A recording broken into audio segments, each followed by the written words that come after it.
حال کریں اور تاکہ ان کی بھی روح خوش ہو اور ان کا روحانی فیض ہمیں حاصل ہو۔ اسی عنوان سے متعلقہ ایک آیت کریمہ کو تلاوت کرنے کا میں نے شرف حاصل کیا ہے۔ اللہ تعالیٰ نے اپنے حبیب سید عالم صلی اللہ تعالیٰ علیہ وآلہ وسلم سے ارشاد فرمایا کہ فَقُلْ فَمَنْ حَاجَكَ فِيهِ مِنْ بَعْدِ مَا جَاءَكَ مِنَ الْعِلْمِ، کہ جب آپ کے پاس قرآن کی صورت میں اللہ کی طرف سے دلائل آ چکے اور حجت تمام ہو چکی، اب اس حجت کے آ جانے کے بعد بھی اگر آپ سے کوئی جھگڑا کرے اور دین کے معاملات میں الجھنے کی کوشش کرے اور بحث و تکرار کرنے کی کوشش کرے اور آپ کی بات ماننے کے لیے تیار نہ ہو، آپ کو اللہ کا رسول ماننے کے لیے تیار نہ ہو، اللہ تعالیٰ کی وحدانیت کا اقرار کرنے کے لیے اگر اب بھی کوئی تیار نہ ہو، تو پھر فیصلہ یوں ہوگا کہ فَقُلْ تَعَالَوْا نَدْعُ أَبْنَاءَنَا وَأَبْنَاءَكُمْ، ان سے کہہ دینا یا رسول اللہ، آپ ان سے فرما دیں کہ آؤ ہم اپنے بیٹوں کو بلا کر لے آتے ہیں، تم اپنے بیٹوں کو بلا کر لے آؤ، وَنِسَاءَنَا وَنِسَاءَكُمْ، اور ہم اپنے گھر کی پاکیزہ عورتوں کو بلا کر لے آتے ہیں، تم اپنے گھر کی عورتوں کو بلا کر لے آؤ، وَأَنفُسَنَا وَأَنفُسَكُمْ، اور جسے ہم اپنی جان سمجھتے ہیں، جو نفس رسول کی مانند ہے، ہم اسے بلا کر لے آتے ہیں، تم جسے اپنی جان سمجھتے ہو اسے بلا کر لے آؤ۔ پھر میدان میں آتے ہیں اور ایک دوسرے کے خلاف بد دعا کرتے ہیں، جو حق پہ ہوگا وہ بچ جائے گا اور جو باطل پہ ہوگا وہ غرق ہو جائے گا۔ حضور نبی کریم علیہ السلام نے عیسائیوں کو، نجران کی عیسائیوں کو یہی حکم ارشاد فرمایا، اللہ کے حکم کے مطابق اس چیز کا اعلان کیا کہ آؤ بس بحث تکرار اور ایک دوسرے کے خلاف زبان سے باتیں کرنے سے ختم کرتے ہیں، فیصلہ کرتے ہیں عیسائیوں کہ آؤ دیکھتے ہیں حق پر کون ہے، اور فیصلہ یہ ہوگا کہ ہم اپنے بچوں کو بلا کر لے آتے ہیں، تم اپنے بچوں کو بلا کر لے آؤ، ہم اپنے گھر کی خواتین کو بلا کر لاتے ہیں، تم اپنی خواتین کو بلا کر لے آؤ، اور جسے ہم اپنی جان سمجھتے ہیں اسے ہم بلا کر لے آتے ہیں، اور جسے تم اپنی جان سمجھتے ہو بلا کر لے آؤ، ایک دوسرے کے خلاف دعا کریں گے، پتہ چل جائے گا کہ حق پر کون ہے۔ تو دوسرا دن ہوا، حضور نے فرمایا تھا کہ ہم اپنے بچوں کو بلا کر لے آئیں گے، حسنین کریمین طیبین کو ساتھ لیا، امام حسن کو لیا، امام حسین کو لیا، اور کہا تھا کہ عورتوں کو بلا کر لے آئیں گے، خاتون جنت حضرت فاطمہ الزہرا کو لیا، اور کہا تھا کہ ہم جسے اپنی جان سمجھتے ہیں، اپنی جان کی مانند سمجھتے ہیں، ہم اسے بلائیں گے۔ حضور نے علی مرتضیٰ شیر خدا کو ساتھ لیا، اور جب یہ آئے 5 تن کا یہ قافلہ، حضور نبی کریم علیہ السلام، حسنین کریمین امام حسن و حسین، حضرت علی مرتضیٰ شیر خدا، اور خاتون جنت نبی کی بچی حضرت فاطمہ الزہرا سلام اللہ تعالی علیہا، ان 5 ہستیوں کو لے کر آئے۔ نجران کے عیسائیوں نے دیکھا کہ یہ 5 نورانی چہرے، کہ ان نورانی چہروں کو جس وقت دیکھا تو ان کے راہب نے کہا کہ جو کچھ یہ کہتے ہیں مان لو، کیونکہ میں ایسے چہروں کو دیکھتا ہوں، اگر یہ اللہ کی بارگاہ میں ہاتھ اٹھا کر دعا کرے کہ یا اللہ اس پہاڑ کو یہاں سے اٹھا کر یہاں پہ رکھ دے، ان کی زبان سے یہ کلمات نکلنے کی دیر ہے، اللہ ان کی دعا قبول کرنے میں تاخیر نہیں فرمائے گا۔ تو ثانی نظیر احتشام علی مرتضیٰ شیر خدا کی ولادت کا یہ دن ہے 13 رجب۔ اس آیت کریمہ سے یہ بات واضح ہوئی کہ علی کی ذات گرامی وہ ہے کہ جسے رسول خدا اپنی جان سمجھتے تھے، اور بہت ساری باتیں ایسی ہیں جس میں حضور نے جو حکم اپنے لیے ارشاد فرمایا وہی علی مرتضیٰ شیر خدا کے لیے فرمایا۔ مثال کے طور پر علی کی محبت رسول خدا کی محبت ہے، علی کی دشمنی رسول خدا کی دشمنی ہے، علی کا بغض رسول بغض ہے اور علی کی غلامی رسول خدا کی غلامی ہے۔ حضرت علی مرتضیٰ شیر خدا، ان کی دشمنی یہ رسول پاک علیہ السلام کی دشمنی ہے۔ ایک موقع پر سید عالم صلی اللہ تعالیٰ علیہ وسلم نے خود جناب حیدر کرار علی مرتضیٰ شیر خدا کو مخاطب فرمایا۔ یہ فضائل الصحابہ میں امام احمد بن حنبل نے یہ روایت نقل کی ہے۔ حضور سید عالم صلی اللہ تعالیٰ علیہ وسلم نے جناب حیدر کرار علی مرتضیٰ شیر خدا کو مخاطب فرمایا اور فرمایا یا علی جو من فارقکا فقط فارقنی ومن فارقنی فقط فارق اللہ، کہ علی جس نے تجھے چھوڑا اس نے رسول اعظم سرور کونین کو چھوڑ دیا، اور جو رسول پاک سید کونین کا نہ رہا خدا کا نہ رہا۔ یعنی علی کا دروازہ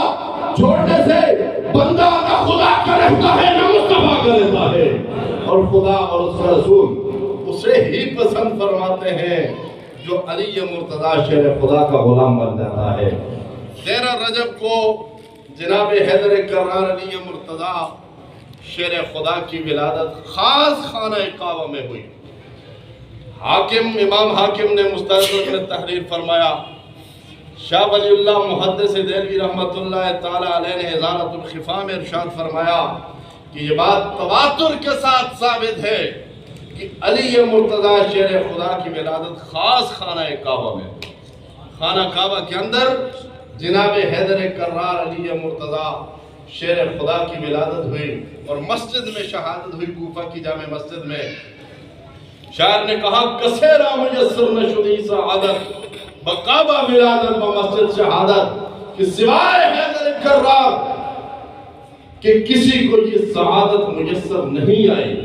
کہ اس کی ولادت خانہ کعبہ میں اور شہادت جامع مسجد میں ہوئی۔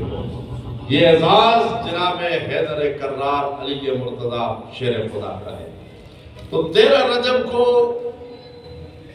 حیدر کرار خانہ کعبہ میں پیدا ہوئے، اور روایات کے اندر یہ بات آتی ہے، ابن عساکر نے لکھا ہے کہ جب حیدر کرار پیدا ہوئے آپ کی آنکھیں بند تھیں۔ ان کے والد گرامی خواجہ ابو طالب وہ پریشان ہوئے، یہ بچہ تو آنکھیں نہیں کھول رہا، تو نہ کر حضور نبی کریم علیہ السلام سے اس چیز کا ذکر کیا کہ آپ کا چچا زاد جو بچہ پیدا ہوا ہے میرے گھر میں وہ آنکھیں نہیں کھول رہا۔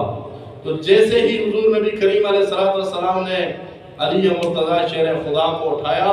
آپ نے فوراً آنکھیں کھولی اور سب سے پہلے بددعا کے چہرے کی زیارت کی۔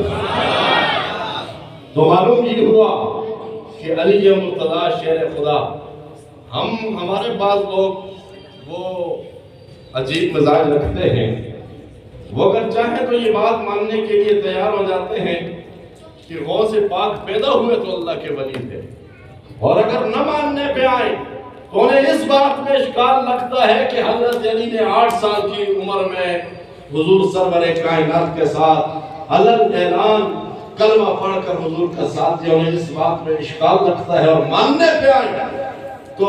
حضرت حیدر کرار کے فرزند غوث پاک کو بھی پیدائشی ولی مان لیتے ہیں۔ تو بہرحال حضرت علی پیدا ہوئے، سب سے پہلے بددعا کے چہرے کی زیارت کی، اور اس کے بعد پھر ہر موقع پر حضور کے ساتھ برابر کھڑے رہے۔ حضور نے جس وقت اعلان نبوت کیا اس وقت جناب حیدر کرار کی عمر تھی 8 سال، اور انہوں نے فوراً کلمہ پڑھا اور مسلمان ہوئے، اپنے اسلام کا اظہار کیا۔ اور سب سے پہلے جس ہستی نے اصحاب رسول میں سے سید عالم علیہ السلام کے ساتھ نمازیں ادا فرمائیں، اس کا نام علی ابن ابی طالب ہے۔ یہ مسند امام احمد بن حنبل کی روایت ہے۔ حضرت عفیف کندی صحابی رسول ہیں، وہ کہتے ہیں کہ میرا حضرت عباس کے ساتھ اکثر اٹھنا بیٹھنا آنا اور جانا رہتا تھا۔ میں حضرت عباس کے ساتھ مکہ میں آیا، اور اس دفعہ مکہ میں اور خانہ کعبہ میں بیت اللہ میں میں نے ایک عجیب منظر دیکھا۔ میں نے دیکھا کہ مکہ مکرمہ میں خانہ کعبہ میں بیت اللہ میں 3 افراد داخل ہوئے، اور انہوں نے ایک اپنے مخصوص طریقے سے عبادت کی، نماز میں مشغول ہوئے، اور میں نے یہ منظر اور یہ نقشہ کبھی اس سے پہلے عبادت کا نہیں دیکھا تھا۔ 3 افراد تھے، میں نے حضرت عباس سے پوچھا یہ کون لوگ ہیں، اور یہ جو عبادت بجا رہے ہیں، نماز ادا کر رہے ہیں، ہم نے کبھی عبادت کا یہ انداز اور طریقہ اس سے پہلے دیکھا نہیں ہے، کون ہے، معاملہ کیا ہے، ماجرا کیا ہے؟ تو حضرت عباس نے وضاحت کی، حضور کے چچا گرامی نے، انہوں نے کہا یہ ان میں سے ایک نوجوان ابھی تمہیں نظر آ رہا ہے، یہ میرا بھتیجا ہے، اس کا نام محمد بن عبداللہ ہے، اور ان کے ساتھ تمہیں ایک خاتون نظر آ رہی ہے، یہ میرے اسی بھتیجے یعنی محمد بن عبداللہ کی زوجہ ہے، ان کا نام ہے خدیجہ الکبریٰ سلام اللہ تعالیٰ علیہ، اور ان کے ساتھ جو تمہیں تقریباً 8 سال کا بچہ نظر آتا ہے، یہ بھی میرا بھتیجا ہے، یہ ابو طالب کا بیٹا ہے، اور اب اس معاملے کی جو کچھ کر رہے ہیں اور عبادت کا یہ انداز اور طریقہ جو تم دیکھ رہے ہو، اس کی حقیقت یہ ہے کہ میرا یہ نوجوان بھتیجا محمد بن عبداللہ یہ کہتا ہے کہ میں اللہ کا نبی اور رسول ہوں، اللہ کی طرف سے دین لے کر آیا ہوں، اللہ کی مجھ پر وحی نازل ہوتی ہے، اور یہ جو خاتون نظر آ رہی ہے یہ ان کی زوجہ ہے، یہ ان کو نبی اور رسول مانتی ہے، اور یہ جو چھوٹا بچہ تمہیں تقریباً 8 سال کی عمر کا نظر آ رہا ہے، یہ میرا بھتیجا، یہ بھی علی ہے، اور یہ ان کو نبی اور رسول مانتا ہے۔ ایک خود حضور، ایک ان کی زوجہ مکرمہ جناب حضرت خدیجہ الکبریٰ سلام اللہ تعالیٰ علیہ، اور ایک جناب حیدر کرار، یہ 3 افراد تھے۔ حضرت عباس نے فرمایا کہ یہ جو 3 افراد دیکھ رہے ہو، اس وقت اگر تم تحقیق کرو گے پوری روح زمین پر مشرق سے لے کر مغرب تک، شمال سے لے کر جنوب تک، اس دین اسلام کو ماننے والے یہی 3 افراد ہیں جو تمہیں نظر آ رہے ہیں۔ حضرت ابی کندی نے فرمایا کہ بعد میں اللہ نے مجھ پر فضل کیا اور میں مسلمان ہوا، لیکن میرے دل میں ایک خواہش ہمیشہ کے لیے کھٹکتی رہی، ایک تمنا کہ کاش اس وقت میں مسلمان ہو جاتا تو پھر چوتھا مسلمان ان کے ساتھ میں ہوتا۔ تو سب سے پہلے جنہوں نے اسلام قبول کیا جناب حیدر کرار علی مرتضیٰ شیر خدا، حضور کے ساتھ اسلام لا کر وہ کھڑے ہوئے، اور پھر کوئی ایسا موقع نہ رہا، کوئی ایسا مارکہ اور قصبہ نہ رہا کہ وہاں پر حضور ہوں اور علی مرتضیٰ حضور کے ساتھ برابر کھڑے نہ ہوں۔ کرتے کرتے یہ مقام حاصل ہوا جناب حیدر کرار کو کہ مسلم شریف میں روایت ہے، اور مسلم شریف میں یہ روایت مسلم اہل سنت کی صحیح ترین کتب میں سے، تو صحیح مسلم میں یہ روایت درج کی ہے حضرت امام مسلم نے کتاب الایمان میں۔ حضرت امام مسلم کتاب الایمان میں اس روایت کو ذکر کرتے ہیں۔ کتاب الایمان کا مطلب یہ کہ وہ احادیث جن کا تعلق ایمان کے ساتھ ہے، یعنی وہ احادیث جن کو پڑھ کر سمجھ کر عمل کر کے بندہ مومن بنتا ہے، ایماندار بنتا ہے، مومن ہوتا ہے، اور اس کے ایمان کی تکمیل ہوتی ہے کتاب الایمان۔ حضرت امام مسلم نے کتاب الایمان میں یہ روایت ذکر کی ہے کہ سید عالم صلی اللہ تعالیٰ علیہ وسلم کے فرمان کی روشنی میں جناب حیدر کرار علی مرتضیٰ شیر خدا نے یہ فرمایا کہ حضور نبی کریم علیہ السلام نے حیدر کرار کو مخاطب کر کے فرمایا کہ علی تیری شان، تیرا مقام اور مرتبہ اور تیری عظمت یہ ہے کہ کائنات کا کوئی مومن تجھ سے بغض نہیں رکھ سکتا اور کوئی منافق علی سے محبت نہیں رکھ سکتا۔ اس لیے صحابہ کرام فرماتے ہیں، جامع ترمذی میں یہ روایت موجود ہے، فرماتے ہیں کننا نحن معاشر الانصار لن نعرف المنافقین ببغضهم علیہ۔ صحابہ فرماتے ہیں کہ ہم انصار اگر کسی کو پہچاننا چاہتے کہ بندہ مومن ہے یا مومن نہیں، منافق ہے، وہ ترازو جس سے ایماندار اور منافقوں کو پہچانا جاتا تھا، صحابہ فرماتے ہیں ہمارے زمانے میں وہ ترازو حب علی تھا۔ ہم دیکھتے کہ جس کے دل میں علی کی محبت ہو سمجھ جاتے جاتے تھے کہ بندہ مومن ہے، اور جس کے دل میں علی کا بخش ہو ہم سمجھ جاتے تھے کہ یہ منافق ہے۔ حیدر کرار کو یہ مقام ملا کہ ان کی محبت یہ ایمان کی علامت ہے، اور ان کا بغض یہ نفاق کی اور منافقت کی علامت ہے۔ حیدر کرار علی مرتضی شیر خدا، ان کو یہ اعزاز حاصل ہے کہ صحابی کہتے ہیں حضرت برا بن عازب رضی اللہ تعالیٰ عنہ، وہ فرماتے ہیں کہ ہم ایک غزوے میں گئے، ہمارے ساتھ خالد بن ولید تھے، حضور نے 2 گروہ تیار کیے، یہ جامع ترمذی میں روایت موجود ہے۔ حضور نے ایک گروہ کا سردار علی مرتضی شیر خدا کو بنایا، اور دوسرے گروہ کا سردار خالد بن ولید کو بنایا۔ خالد بن ولید کو کچھ شکایت ہوئی اور انہوں نے حضور کو خط لکھا، اور اس میں علی کی شکایت تھی۔ حضرت برا کہتے ہیں کہ میں نے لا کر وہ خط حضرت امام الانبیاء علیہ السلام کی بارگاہ میں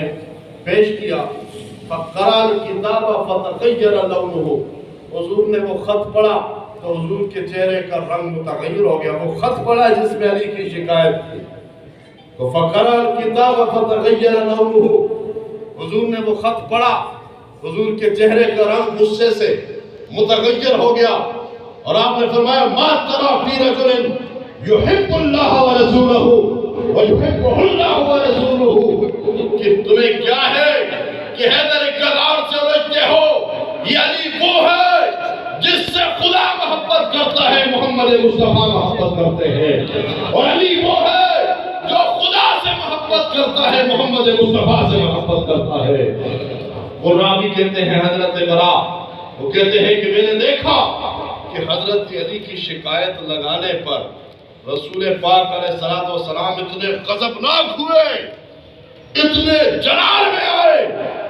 کہ قریب تھا کہ مجھے کچھ کلمات کہتے۔ میں نے کہا اعوذ باللہ من غضب اللہ وغضب رسول اللہ فانما انا رسول، فسکتا۔ کہتے ہیں کہ رسول پاک علیہ السلام کی بارگاہ میں جس وقت حیدر کرار کی شکایت لگائی گئی تو حضور کا رنگ جس وقت متغیر ہوا اور نہایت جلال میں آئے تو قریب تھا کہ مجھے کچھ کہتے۔ میں نے کہا اللہ کے غضب سے اور اس کے رسول کے غضب سے خدا کی پناہ چاہتا ہوں۔ یعنی حیدر کرار علی مرتضی شیر خدا کی ذات گرامی وہ ہے کہ جس پر زبان درازی اگر کوئی بڑا جلیل القدر شخص کرے، رسول اللہ اسے معاف نہیں فرماتے، 24 صدی کا من بھی کرے رسول اللہ کی بارگاہ میں، وہ کبھی بھی قابل قبول نہیں ہو سکتا۔ اور حیدر کرار وہ ذات گرامی ہے ان کی، علی مرتضی شیر خدا کی، کہ حضور نے اپنی بچی جو حضور کا جگر کا ٹکڑا تھا اور امام الانبیاء علیہ السلام کی آنکھوں کی راحت تھی، ان کے نکاح میں دی، اور نکاح میں دینے کے بعد حضور نبی کریم علیہ السلام نے ایک موقع پر خاتون جنت کو فرمایا، فتاوی کبریٰ میں امام ابن حجر مکی نے تحریر فرمایا ہے کہ حضور نے حیدر کرار کے بارے میں اپنی بچی حضرت خاتون جنت کو فرماتے ہوئے ارشاد فرمایا، مخاطب کرتے ہوئے کہ میری بچی علی وہ ہے کہ اگر علی پیدا نہ ہوتا تو روئے زمین پر تیری برابری کا کوئی کف نہ ہوتا جس سے میں تیرا نکاح کر سکتا۔ خاتون جنت سلام اللہ تعالی علیہا کی کف پوری روئے زمین پر اگر کوئی ہے تو سیدنا علی مرتضی شیر خدا ہے۔ تو نبی کریم علیہ السلام نے اپنے جگر کا ٹکڑا حضرت خاتون جنت جن کے حقت میں دی، اور نبی علیہ السلام کی بچی حضرت فاطمہ الزہرا یہ وہ ہستی ہیں کہ نبی کریم علیہ السلام جب بھی ان کے گھر میں تشریف فرما ہوتے تو نبی کریم علیہ السلام کی استقبال میں اپنی جگہ سے اٹھ کے کھڑی ہوتی، حضور کے ہاتھوں پر بوسہ دیتی، اور جس جگہ پر خود تشریف فرما ہوتی اپنی مسند پر، مجلس پر، سیٹ پر امام الانبیاء علیہ السلام کو بٹھا دیتی۔ یہ تو وہ محبت کا ایک انداز، اور راوی کہتے ہیں کہ ہم نے محبت کا یہ انداز بھی دیکھا کہ ایک تو یہ تھا کہ سید عالم صلی اللہ تعالیٰ علیہ وسلم خاتون جنت کے گھر میں تشریف فرما ہوتے، خاتون جنت اپنی جگہ سے اٹھتی، اپنے مقام پر والد گرامی کو بٹھاتی، ان کے دست اقدس پر بوسہ دیتی، استقبال بجا لاتی۔ ایک محبت کا انداز تو یہ تھا اور نرالا انداز یہ تھا کہ جب خاتون جنت حضور امام الانبیاء علیہ السلام کی بارگاہ میں تشریف فرما ہوتی، حضور نبی کریم سرور عالم صلی اللہ تعالی علیہ وسلم اپنی جگہ سے اٹھتے، اپنی بچی کے ہاتھوں پر بوسہ دیتے اور جس مقام پر خود بیٹھے ہوتے تھے اپنی بچی کو بٹھا دیا کرتے تھے۔ یہ ہے خاتون جنت کا مقام۔ یہ اعزاز اگر آپ مطالعہ کریں تو حضرت فاطمہ جو کہ زوجہ ہے سیدنا علی مرتضیٰ شیر خدا کی، ان کے علاوہ کہیں آپ کو نظر نہیں آئے گا۔ نبی کریم علیہ السلام کے ساتھ شکل و صورت میں، یہ علی کا گھرانہ آپ اندازہ لگائیں کہ شکل و صورت میں علی کے بڑے فرزند جناب حسن وہ سر سے لے کر سینے تک حضور سے بالکل مشابہت رکھتے تھے۔ ان کی آنکھیں حضور کی آنکھوں جیسی، ان کے کان مبارک حضور کے کانوں جیسے، اور ان کے ماتھا، پیشانی، رخسار، تمام اعضاء سینے تک حضرت امام حسن مولا مرتضیٰ کے بڑے فرزند وہ رسول اللہ سے مشابہت رکھتے، اور سینے سے لے کر پاؤں تک علی کے چھوٹے فرزند حضرت امام حسین وہ رسول پاک علیہ السلام سے مشابہت رکھتے تھے۔ اب علی کے گھر میں حضور کی تصویر مکمل تھی، سر سے لے کر پاؤں تک امام حسن، سر سے لے کر سینے تک امام حسن، اور سینے سے لے کر پاؤں تک امام حسین سید عالم صلی اللہ تعالی علیہ وسلم سے بالکل مشابہت رکھتے تھے۔ ان کی شکل و صورت، ان کے جسم کے اعضاء یہ حضور کے ساتھ بالکل ملتے جلتے تھے، اور ہر بندے کا چلنے کا بھی ایک انداز ہوتا ہے۔ آپ بعض اوقات دور سے بندے کو دیکھتے اسے جانتے نہیں ہیں، شکل صورت آپ کو اس کا چہرہ نظر نہیں آتا، لیکن کہتے ہیں یہ چلتا فلاں آدمی کی طرح ہے، فلاں آدمی ہوگا، تو اس کے چلنے سے آپ اندازہ لگا لیتے ہیں کہ فلاں آ رہا ہے۔ تو اب علی کا گھرانہ یہ ایسا گھرانہ ہے کہ اس میں حضور سید عالم علیہ السلام کی شکل و صورت وہ مکمل طور پر نظر آتی تھی، باقی رہا چلنے کا انداز تو حضرت عائشہ صدیقہ طیبہ طاہرہ زاہدہ عابدہ سلام اللہ تعالیٰ علیہا فرماتی ہے کہ خاتون جنت فاطمہ الزہرا علی کی زوجہ کا چلنا بالکل اسی طرح تھا جس طرح رسول اللہ چلتے تھے۔ تو علی کا گھرانہ وہ ہے جس میں چلتے پھرتے رسول اللہ کی یادگاریں موجود تھی، کسی اور کو یہ اعزاز حاصل نہیں کہ اس کے گھر میں رسول اللہ کی اولاد، رسول اللہ کی نسل چلتی پھرتی نظر آئے۔ یہ اعزاز جناب حیدر کرار علی مرتضیٰ کو حاصل ہے، اور حضور نے اپنی وہ بچی علی کے نکاح میں دے دی کہ حضور نے فرمایا کہ قیامت کے دن جب تمام لوگ میدان محشر میں جمع ہوں گے، ہم آپ اس میں اللہ کے بڑے بڑے نیک بندے ولی ہوں گے، اولیاء ہوں گے، اور بہت بڑے بڑے علماء ہوں گے، اتقیاء ہوں گے، تمام لوگ جس وقت میدان محشر میں جمع ہوں گے تو حضور نبی کریم علیہ السلام نے فرمایا کہ میدان محشر میں جب تمام انسانیت جمع ہو جائے گی، ساری مخلوق جمع ہو جائے گی، تو فرشتہ آواز لگائے گا، ندا لگائے گا کہ اے اہل محشر، میدان محشر میں آنے والوں،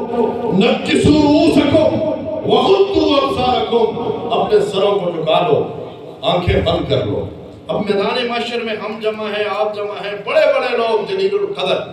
وہ جمع ہیں، تو یہ اعلان لگانا کہ نکسوا رؤوسکم وغضوا ابصارکم، کہ اپنے سروں کو جھکا دو اور آنکھیں بند کر دو۔ کیوں؟ اس کی وجہ کیا ہے؟ فرمایا کہ نکسوا رؤوسکم وغضوا ابصارکم حتی تمر فاطمہ بنت محمد، کہ اے اہل محشر میں آنے والوں، اپنی گردنوں کو جھکا دو، اپنی نگاہوں کو نیچے کر دو، کسی عام ہستی کی نہیں، فاطمہ بنت محمد کی سواری پر اس بات سے گزر رہی ہے۔ تمام لوگ میدان میدان محشر اگر صرف پردہ کرانا مقصود ہوتا تو پھر آنکھیں بند کر دینا کافی تھا، اور یہ کہہ دیا جاتا کہ میدان محشر میں آنے والوں آنکھیں بند کر دو تاکہ پردے کا انتظام ہو جائے اور نبی کی بچی پورے صراط سے گزر جائے، لیکن کہا نہ آنکھیں بند کر دو، گردنوں کو جھکا دو۔ فاطمہ بنت محمد کی سواری جا رہی ہے، یہ اس درس کے لیے ہے کہ دنیا میں اگر تم خاتون جنت کی عظمتوں کے سامنے گردنوں کو جھکاؤ یا نہ جھکاؤ، اور اگر دنیا میں تمہاری گردنوں پہ ذریعہ ہے اور خاتون جنت کے مقام اور مرتبے اور عظمت کے آگے گردنوں کو جھکا نہیں سکتے، تو ایک دن اللہ نے ایسا مقرر کر رکھا ہے، تم چاہو نہ چاہو، مانو نہ مانو، اللہ خاتون جنت کی عظمت کی خاطر تم سے گردنیں ضرور جھکوائے گا۔ یہ اس لیے تھا۔ اب یہ ہوا